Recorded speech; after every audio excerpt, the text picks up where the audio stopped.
पर रेत पर अपने अकेले कदमों को घसीटता वहां पहुंचा तो देखा कि उससे आगे उससे भी ऊंचा एक और टीला है। जल्दी जल्दी चलते हुए मैंने एक के बाद एक कई टीले पर पहुंचने पर लगता था कि शायद अब एक ही टीला है और है। उस पर पहुंचकर पश्चिम क्षितिज का खुला विस्तार अवश्य नजर आ जाएगा। और सचमुच एक टीले पर पहुंचकर वह खुला विस्तार सामने फैला दिखाई दे गया। वहां से दूर तक रेत की लंबी ढलान थी, जैसे वह टीले से समुद्र में उतरने का रास्ता हो। सूर्य तब पानी से थोड़ा ही ऊपर था। अपने प्रयत्न की सार्थकता से संतुष्ट होकर मैं टीले पर बैठ गया। कौन बैठ गए? हमारे इस यात्रा व्रत के जो लेखक हैं, जो कथाकार हैं, कौन? मोहन राकेश। ऐसे जैसे वह टीला संसार की सबसे ऊंची चोटी हो और मैंने उस चोटी को पहली बार सर किया हो। पीछे दाईं तरफ दूर दूर तक उगे नारियल के झुरमुट नजर आ रहे थे। गूंजती हुई तेज हवा से उनकी टहनियाँ ऊपर को उठ रही थी। आकाश की तरफ उठकर हिलती हुई वह टहनियाँ ऐसी लग रही थी जैसे उन्मुक्त क्षणों में किन्हीं नग्न नव युवतियों की बाहें। पश्चिमी तट के साथ साथ सूखी पहाड़ियों की एक श्रृंखला दूर तक चली गई थी, जो सामने फैली रेत के कारण बहुत रूखी, बीहड़ और वीरान लग रही थी। सूर्य पानी की सतह के पास पहुंच गया था। सुनहरी किरणों ने पीली रेत को एक नया रंग सा दे दिया था। उस रंग में रेत इस तरह चमक रही थी जैसे अभी अभी उसका निर्माण करके उसे वहां उंडेला गया हो। मैंने उस रेत पर दूर तक बने अपने पैरों को निशान को देखा। अब ये जो सारा वर्णन मोहन राकेश ने किया है, वो किस स्थान का किया है? जो समुद्र का तट होता है, जहाँ रेत होती है और जहाँ पे खजूर के वृक्ष होते हैं आसपास। जब सूर्यास्त होता है या सूर्य उदित होता है तो उस समय का वातावरण कैसा होता है? वहाँ पर एक पीलापन होता है, पानी में भी और वहाँ पर जो रेत होती है उसमें भी। तो उसी स्थिति का यहाँ पर उन्होंने वर्णन किया है। लगा जैसे रेत का कुंवारापन पहली बार उन निशानों से टूटा हो। किसके पैरों के निशान? कवि जो लेखक हैं इस यात्रा व्रत के, उन्हीं के पैरों के निशान कहाँ पर बने हुए थे? रेत पर। इससे मन में एक सिरहन भी हुई, हल्की उदासी भी घिर आई। सूर्य का गोला पानी की सतह से छू गया। पानी पर दूर तक सोना ही सोना ढल आया। कैसा होता है जब सूर्यास्त होता है तो सब तरफ एक हल्का पीलापन होता है, और जब सूर्यास्त अगर किसी समुद्र तट पे होता है तो क्या होता है, वहाँ पर जो सूर्य की किरणें होती है जाती हुई, तो लगता है जैसे पूरा पानी एक सुनहरा रंग का हो चुका हो। पर वह रंग इतनी जल्दी जल्दी बदल रहा था कि किसी भी एक क्षण के लिए उसे एक नाम दे सकना असंभव था। ये आप सभी को विदित होगा कि जब सूर्यास्त होता है या सूर्य उदित होता है तो उस समय का वातावरण बड़ी ही तेज गति से बदलता रहता है। तो उसी का वर्णन यहाँ पर लेखक हमें कर रहे हैं। सूर्य का गोला जैसे एक बेबसी में पानी के लावे में उबलता जा रहा था। धीरे धीरे वह पूरा डूब गया और कुछ क्षण पहले जहाँ सोना बह रहा था वहाँ अब लहू बहता नजर आने लगा। यहाँ लहू बहता नजर आने लगा का जो तात्पर्य है वो ये है कि जब अस्त होता है, जब सूर्यास्त होता है उस समय क्या होता है कि पहले तो हल्का हल्का पीलापन होता है, फिर सुनहरी रंग का होता है, उसके बाद में गहरा केसरिया रंग होने लगता है और फिर उससे भी गहरा होने लगता है हल्का हल्का, जिसे हम कहते हैं लाल रंग का, जो सूर्यास्त होता है उस समय। और ऐसी स्थिति जब सूर्य उदित होता है तब भी इसी तरह की स्थिति होती है। कुछ क्षण बीतने पर वह लहू भी धीरे धीरे बैंगनी से काला पड़ गया। मैंने फिर एक बार मुड़कर दाईं तरफ पीछे देख लिया। नारियल की टहनियाँ उसी तरह हवा में ऊपर उठी थी, हवा उसी तरह गूंज रही थी। पर क्या हो रहा था? पर पूरे दृश्य पटल पर स्याही फैल गई थी, क्योंकि अब सूर्यास्त हो चुका है। तो क्या हो गया था? स्याही मतलब एक नीलापन सा जो काला काला अंधेरा सा होने लगता है संध्या के समय, तो उसी तरह की स्थिति वहाँ पर हो चुकी थी, क्योंकि सूर्यास्त हो चुका था। एक दूसरे एक दूसरे से दूर खड़े झुरमुट शाप पड़ने लगे थे, मतलब अंधेरा हो गया था उस समय, जैसे लगातार सिर धुन रहे थे और अपने हाथ पैर पटक रहे थे। मैं अपनी जगह से उठ खड़ा हुआ और मुट्ठियां भींचता खोलता कभी उस तरफ और कभी समुद्र की तरफ देखने लगा। अचानक ख्याल आया कि मुझे वहां से लौटकर भी जाना है। इस ख्याल से शरीर में कपकपी भर गई। दूर सैंड हिल की तरफ देखा, वहां शाह में डूबे कुछ धुंधले रंग हिलते हुए नजर आ रहे थे। मैंने रंगों को पहचानने की कोशिश की। अभी हिलते हुए रंग कौन है? हिलते हुए रंग नजर आ रहे थे, मतलब कि वो जो टोलियां बनाकर लोग आए थे तो वो वहां से वापस जा रहे थे। तो जब लेखक ने उनको देखने का प्रयास किया तो बहुत दूर से उनको सिर्फ उनके वस्त्र या फिर वो लोग जाते हुए नजर आए। तो उन्हीं के लिए यहाँ पर कह रहे हैं कि दूर सेंट हिल्स की तरफ देखा, वहां से शाय में डूबे कुछ धुंधले रंग हिलते हुए नजर आ रहे थे। मैंने रंगों को पहचानने की कोशिश की, पर उतनी दूरी से आकृतियों को अलग अलग करना संभव नहीं था। मेरे और मेरे रंगों के बीच शाह पड़ी रेत के कितने ही टीले थे। मन में डर समाने लगा कि क्या अंधेरा होने से पहले मैं उन सब टीलों को पार करके जा सकूंगा। कुछ कदम उस तरफ बढ़ा भी। किस तरफ बढ़ने की बात कर रहे हैं यहाँ पर मोहन राकेश? जिस तरफ वो जो आकृतियाँ नजर आ रही थी, जहाँ पर लोग थे थोड़ी दूरी पर थे, तो जहाँ मोहन राकेश खड़े थे वहाँ से उनको स्पष्ट नजर नहीं आ रहे थे।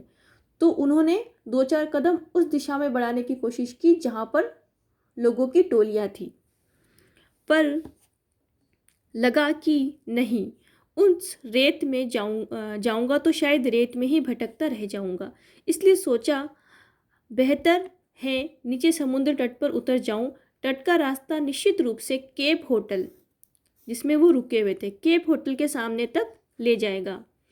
निर्णय तुरंत करना था, इसलिए बिना और सोचे में रेत पर बैठकर नीचे तट की तरफ फिसल गया।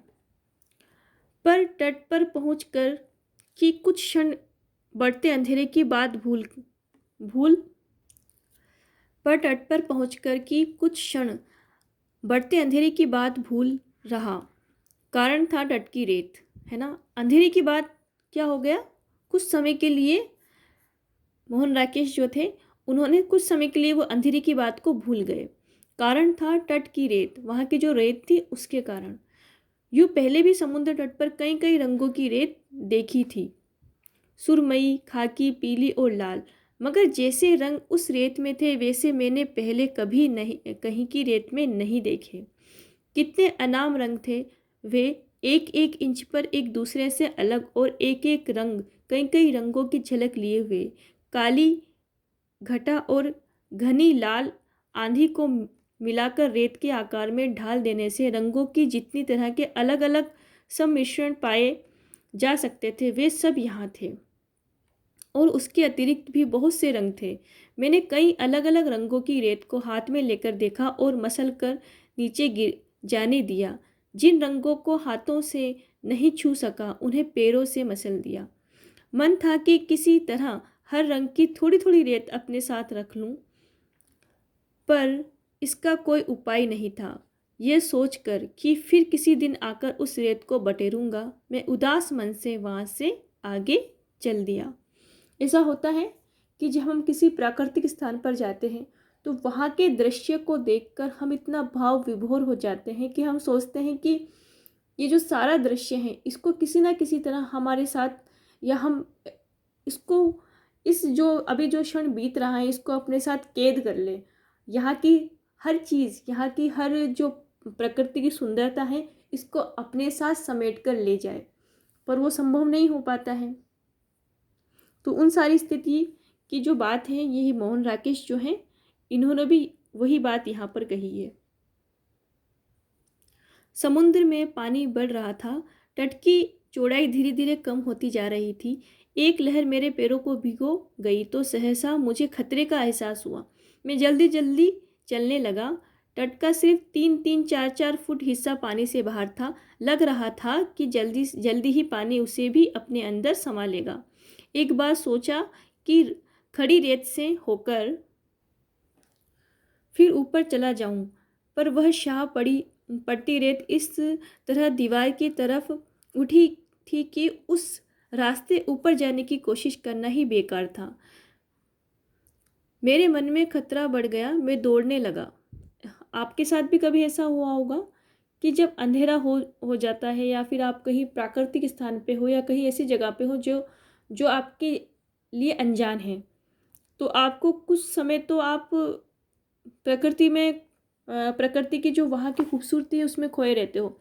लेकिन जैसे ही आप बिल्कुल अकेले हो जाते हो तो आपको एक खतरे का आभास होता है, तो आप क्या करते हो? दौड़ने लगते हो या फिर उस स्थान से भागने की कोशिश करते हो। तो वैसा ही क्या हुआ, लेखक के साथ भी हुआ है।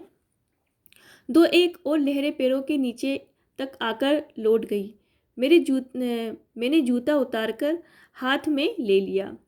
एक ऊंची लहर से बचकर इस तरह दौड़ा जैसे सचमुच वो मुझे अपनी लपेट में लेने आ रही हो। सामने एक ऊंची चट्टान थी। वक्त पर अपने को संभालने की कोशिश की, फिर भी उससे टकरा गया। बाहों पर हल्की खरोंच आ गई। अब क्या हुआ? वो भागने के चक्कर में क्या हुआ, जो अंधेरा था तो कुछ दिख नहीं रहा था, तो वो सामने एक चट्टान से जाके टकरा गए, पर ज़्यादा चोट नहीं लगी। चट्टान के अंदर चट्टान के अंदर चट्टान पानी के अंदर चली गई थी। उसे बचाकर आगे जाने के लिए पानी में उतरना आवश्यक था, पर उस समय पानी की तरफ पांव बढ़ाने को मेरा साहस नहीं हुआ। मैं चट्टान की नोकों पर पैर रखता किसी तरह से उसके ऊपर पहुंच गया। सोचा नीचे खड़े रहने की अपेक्षा वह अधिक सुरक्षित होगा, पर ऊपर पहुंचकर लगा जैसे मेरे साथ मजाक किया गया हो। चट्टान के उस तरफ तट का खुला फैलाव था, लगभग 100 फुट का। कितने ही लोग वहां टहल रहे थे। ऊपर सड़क पर जाने के लिए वहां से रास्ता भी बना था। मन से डर निकल जाने से मुझे अपने आप काफी हल्का लगा और मैं चट्टान के नीचे कूद गया। रात केप होटल का लॉन। अंधेरे में हिंद महासागर को काटती कुछ शाह लकीरें, एक पौधे की टहनियाँ, नीचे सड़क पर टार्च जलाता बुझाता एक आदमी, दक्षिण पूर्व में के क्षितिज में एक जहाज की मंदी सी रोशनी। तो ये वर्णन कहाँ का किया है उन्होंने? केप होटल का, है ना। और उसी का एक लॉन है जहाँ से अंधेरे में हिंद महासागर को काटती कुछ शाह लकीरें। पानी के अंदर जब दूर से क्या होता है, रोशनी आती है तो उसकी लहरों पे क्या बन जाती है? लकीरें बन जाती है। तो उसी का वर्णन किया है।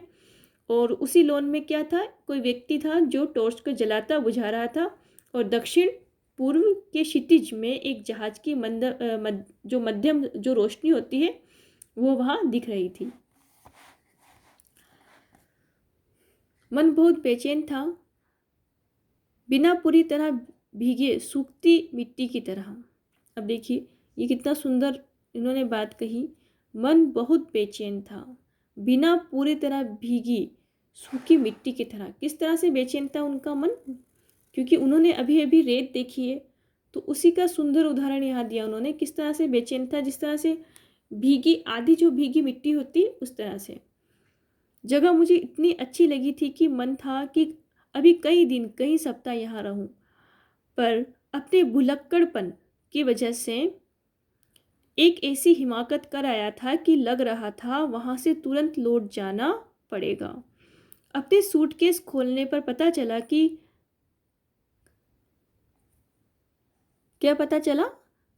कि कनानौर में 17 दिन कहाँ रहे थे ये, इसको अंडरलाइन करेंगे आप। कनानौर में 17 दिन रहकर जो 80-90 पन्ने लिखे थे वे वही मेज की दराज में छोड़ आया हूँ। कहाँ रुके थे? कनानौर। और वहाँ के अनुभवों को उन्होंने किस में लिखा था? डायरी में लिखा था। और उन्हीं को, उसी डायरी को कहाँ भूल गए थे? वहीं भूल गए थे, वहीं की किसी दराज में ये भूल गए थे। अब मुझे दो में से एक चुनना था। एक तरफ था कन्याकुमारी का सूर्यास्त, समुद्र तट और वहाँ की रेत। दूसरी तरफ अपने हाथ से लिखे कागज जो शायद अब भी सेवाई होटल की एक दराज में बंद थे। अब इनको क्या करना था कि या तो कन्याकुमारी का सूर्य अस्त, सूर्य उदय, वहाँ की रेत को देख सके, वहाँ और समय बिता सके, या फिर अपने हाथ से जो लिखी हुई डायरी थी उसको कनानौर जाकर वापस प्राप्त कर सके। तो मैं देर तक बैठा सामने देखता रहा, जैसे कि पौधों की टहनियाँ या उसकी हाशिया में बंद महासागर के पानी में मुझे अपनी समस्या का हल मिल जाएगा। अब क्या हुआ, समुद्र के सामने या समुद्र के किनारे को, वह सारे दृश्य को ये देखते रहे, सोचते रहे कि कौन सा रास्ता मैं अपनाऊं। कुछ देर में एक गीत का स्वर में सुनाई देने लगा, जैसे धीरे धीरे पास आता गया। एक कॉन्वेंट की बस होटल के कंपाउंड में आकर रुक गई। बस में बैठी लड़कियां अंग्रेजी में एक गीत गा रही थी जिसमें समुद्र के सितारों की संबोधित किया था। उस गीत को सुनते हुए और दूर जहाज की रोशनी के ऊपर एक चमकते सितारे को देखते हुए मन उदास होने लगा।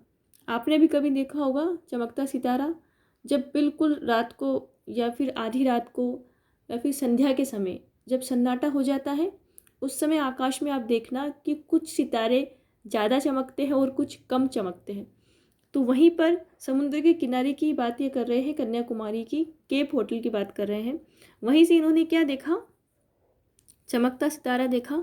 हमारी सांझ में सुरमई रंग में रंगी वहाँ आवाज़ मन की गहराई के किसी कोमल रोए को हल्के हल्के सहला रही थी।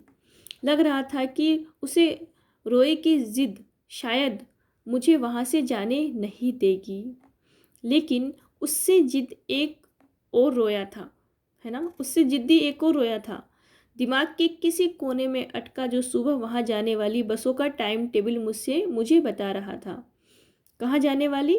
जहाँ वो अपनी डायरी भूल आए थे। गीत के स्वरों की प्रतिक्रिया में साथ साथ टाइम टेबल के हिंद से जुड़ते जा रहे थे। पहली बस 7:15, दूसरी 8:35, तीसरी। तो ये कहाँ के टाइम टेबल की बात कर रहे हैं कि अब इनको कन्याकुमारी से जाना है उस स्थान पर जहाँ पर इन्होंने अपनी डायरी छोड़ दी है, जहाँ पर इन्होंने अपनी डायरी को ये भूल के आ गए हैं। थोड़ी देर में बस लौट गई। गीत के स्वर विलीन हो गए और मन में केवल हिंदोसा की किसकी चरखी चलती रह गई? मन में केवल हिंदोसों की चरखी चलती रह गई। सूर्योदय। हम 8 आदमी विवेकानंद चट्टान पर बैठे थे। ठीक है, चट्टान तट से 125 गज आगे समुद्र के बीच जाकर हैं, वहाँ जहाँ बंगाल की खाड़ी की भौगोलिक सीमा समाप्त होती है। मेरे अलावा 3 कन्याकुमारी के बेकार नवयुवक थे, जिनमें से एक ग्रेजुएट था। 4 मल्हार थे जो एक छोटी सी मछुआ नाव में हमें वहाँ लाए थे। कहाँ की बात कर रहे हैं? विवेकानंद चट्टान की। नाव क्या थी? रबड़ पेड़ के 3 तनों के साथ जोड़ लिया गया था। बस अब क्या बता रहे हैं ये कि नाव क्या थी? बस रबड़ के पेड़ होते हैं ना, उनके 3 तनों को साथ साथ जोड़ दिया था और उसकी नाव बनाई थी। नीचे की नुकीली चट्टानों और ऊपर की ऊंची ऊंची लहरों से बसते हुए मल्हार नाव को उस तरफ ला रहे थे, तो मैंने आसमान की तरफ देखते हुए उतनी देर अपनी चेतना को स्थगित रखने की चेष्टा की थी। अपने अंदर के डर को दिखावटी उदासी से रखना चाहता था। अब ये नाव में तो बैठ गए, परंतु क्या था, इनको डर भी लग रहा था। उसको ये छुपाने की कोशिश कर रहे थे। अपने अंदर के डर को दिखावटी उदासी से ढक रखना चाहता था। उदासी से मतलब कि डर तो लग रहा था, लेकिन उसको एक ऊपरी आवरण जो कि मन में आने वाले भाव को ऊपर से छुपाने की कोशिश कर रहे थे। पर वे चट्टान पर पहुंच गए तो डर मेरी टांगों में उतर गया, क्योंकि वहां बैठे हुए भी हल्के हल्के कांप रही थी। चट्टान पे पहुंचने के बाद भी उनको डर लग रहा था। ग्रेजुएट नवयुवक मुझे बता रहा था कि कन्याकुमारी की 8,000 की आबादी में से कम 400-500 शिक्षित नवयुवक ऐसे हैं जो बेकार हैं। उनमें से 100 के लगभग ग्रेजुएट हैं। उनका मुख्य धंधा है नौकरी के लिए अर्जियां देना और बैठकर आपस में बहस करना। ये वर्तमान जो हमारा परिप्रेक्ष्य है, वर्तमान परिप्रेक्ष्य की इन्होंने बात कही गई है इसमें, कि आज क्या है कि बेरोजगारी इतनी है कि जो विज्ञप्ति निकलती है किसी भी परीक्षा की या किसी भी परीक्षा की वैकेंसी जब निकलती है तो उसमें जो फॉर्म भरने वाले हैं उनकी संख्या तो क्या होती है, लाखों में होती है, और पद केवल हज़ारों में होते हैं।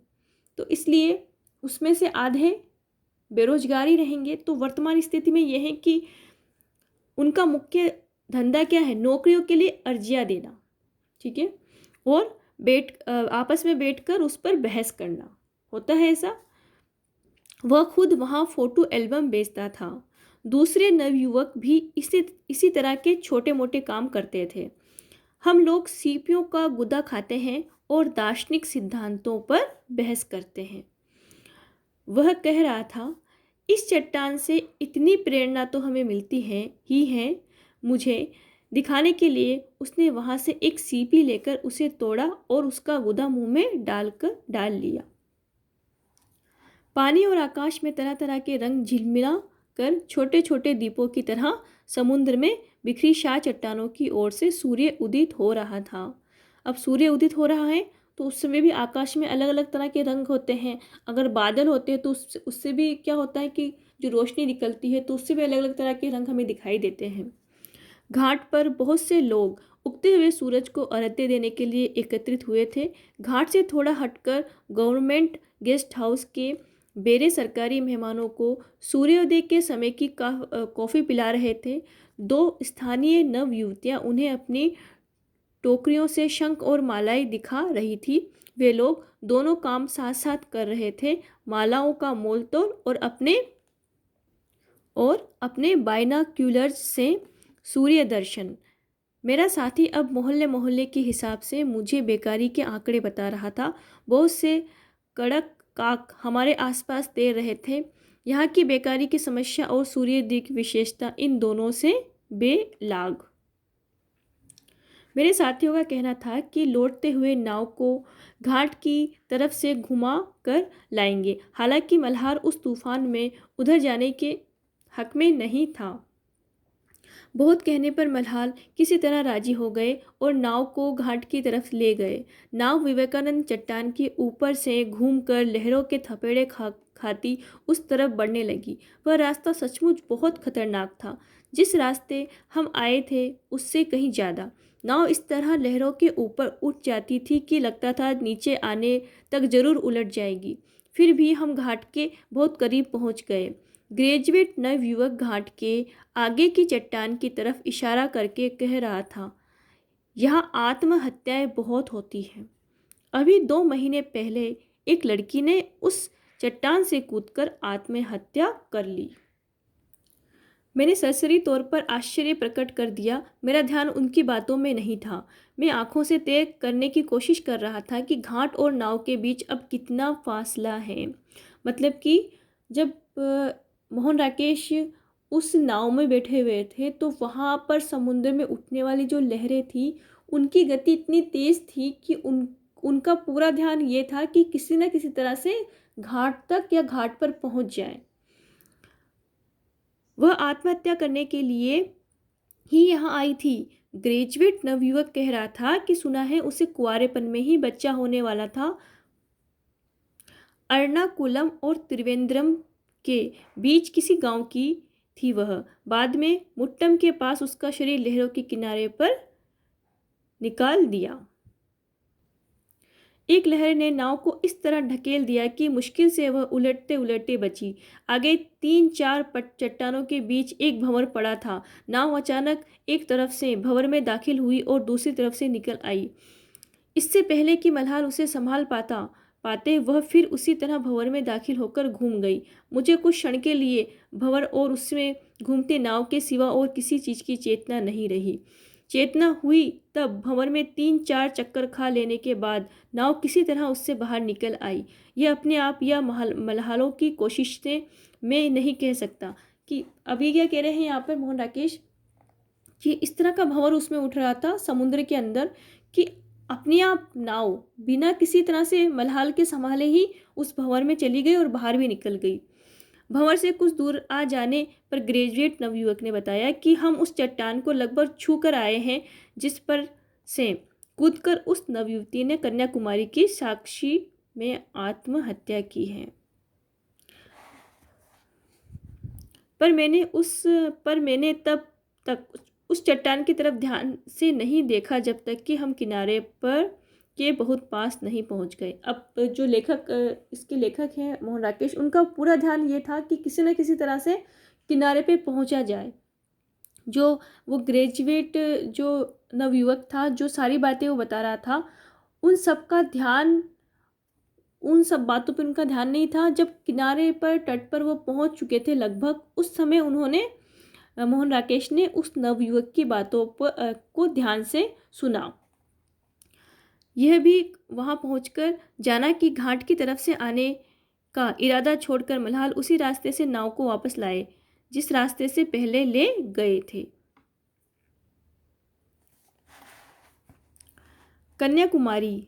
कन्याकुमारी के मंदिर में पूजा की घंटियां बज रही थी। भक्तों की एक मंडली अंदर जाने से पहले मंदिर की दीवार के पास रुककर उसे प्रणाम कर रही थी। सरकारी मेहमान गेस्ट हाउस की तरफ लौट रहे थे। हमारी नाव और किनारे के बीच हल्की धूप में कई नावों के पाल और कड़क काके के पंख एक से चमक रहे थे। मैं अब भी आंखों से बीच की दूरी नाप रहा था और मन में बसों की टाइम टेबल दोहरा रहा था। अब इनका आधा मन कहाँ पर लगा हुआ है, जहाँ पर ये अपनी एक डायरी भूल चुके हैं जिसमें उन्होंने बहुत सारी यात्राओं का वर्णन किया है। तीसरी बस 9:40 पर, चौथी, तो सारी बातें इनके जो मन के अंदर वही घूम रही है कि अब मुझे बस में जाना है, तो किस समय की बस किस समय जाएगी, तो वो सब बातें इनके मन में चल रही है। उसके बाद एक शाम और वहाँ रुककर कनानौर लौट गया। वहां जाकर अपने लिखे कागज मिल तो गए, पर तब तक चौकीदार ने उन्हें मोड़कर उसकी कॉपी बना ली थी। अब क्या हुआ, वहां पर इनको अपनी डायरी मिल गई, कागज मिल गए, परंतु क्या हुआ कि वहां पर जो चौकीदार था उसने क्या बना ली थी, अपनी कॉपी बना ली थी। कागजों पर लिखाई एक तरफ थी, इसलिए उसके खाली हिस्सों पर उसने अपना हिसाब लिखना शुरू कर दिया था। जब मैंने वो कॉपी उससे ली तो उसे शायद उससे कम निराशा नहीं हुई जितनी कन्याकुमारी पहुंचकर अपना सूटकेस खोलने पर मुझे हुई थी। मतलब कि जब उस चौकीदार से मोहन राकेश ने अपनी डायरी वापस ली तो उसको भी उतनी ही उदासी हुई जितनी उदासी मोहन राकेश को जब अब ये कन्याकुमारी पहुंचे थे और अपना सूटकेस खोला था और इन्होंने अपनी डायरी नहीं देखी थी, तो उसी तरह की उदासी उस चौकीदार को हुई। तो ये था आज का हमारा यात्राव्रत मोहन राकेश द्वारा रचित आखिरी चट्टान। आपको वीडियो कैसा लगा आप हमें कमेंट करके ज़रूर बताएं। वीडियो को लाइक करें और चैनल को सब्सक्राइब नहीं किया हो तो सबसे पहले चैनल को सब्सक्राइब करें, बेल आइकन को दबाएं। धन्यवाद।